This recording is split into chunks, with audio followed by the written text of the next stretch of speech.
நான் அங்கதான் நிறுத்தினா டேய் என்னடா ஆச்சு எப்படி வந்தீங்க? இல்லடா வண்டியில வந்திருந்தேன், நாய் குறுக்க வந்துச்சுடா. டேய் பாத்து ஓட்ட மாட்டீங்களாடா?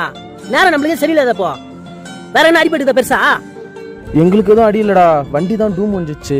நான் டூம் வந்துச்சா? டேய் ஆர்டர் எடுங்க மாமா, வீட்ல சன்னந்துங்கடா. இது மட்டும் தெரிஞ்சா வீட்ல சோத்துல லைட் வெச வச்சுடா. ஏன்டா இப்படி இருக்கீங்க? முதல்ல வீட்டு போய் பொண்டாட்டி செருப்பு அடிங்கடா. உங்கள நம்ம எப்படி இந்த வண்டி ஊதான் தெரியல மகனுங்களே. டேய் அவனுல அடிபட்டு நோக்கணும், அவனுக்கு போய் மூடா உன்ன தெரியும். ரோட்ல வளைச்சு வளைச்சு ஓட்டி போறா வண்டி விடுங்க.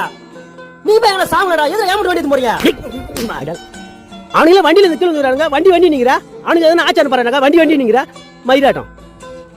டேய் உங்களுக்கு என்ன அடிபட்டுடா? லைட்டா கை தாண்டா மூட்டை இறங்கிற மாதிரி இருக்குது. டேய் உனக்குடா? எனக்கு எதுவும் ஆகலண்ணா. வண்டி போனா மயிராச்சுடா. மனுஷன் நல்லா தான் வண்டி போனா ஒண்ணுல ரெடி பண்ணி குத்துக்கலாம். ஏன்சுக்கு மேல வண்டிக்கு எதானாலும் பரவாயில்ல, எங்களுக்கு எதுவும் ஆகக்கூடாதுன்னு சொன்ன பாத்தியா? அதனால தான் நான் வண்டி விட்டு ஓண்டி எடுத்துன்னு போனேன். ஏன் வண்டி எடுத்து பண்ணீங்களா? ஏன் வண்டி எடுத்து பண்ணீங்க? தாலியா எடுத்து எங்கடா விட்டுக்கிறீங்க? அந்த முட்டு சந்துக்கான நின்னுக்குது பாருடா. மாமியாவது கஷ்டம்டாப்பா. என் பொண்டாட்டி அம்மிகளை போட்டு சாவச்சிருவாடா. ஐயோ டேய் என் பொண்டாட்டி என்ன பார்த்தா புடிகல போட்டு சாவச்சிருவாடா நைட்டு. டேய்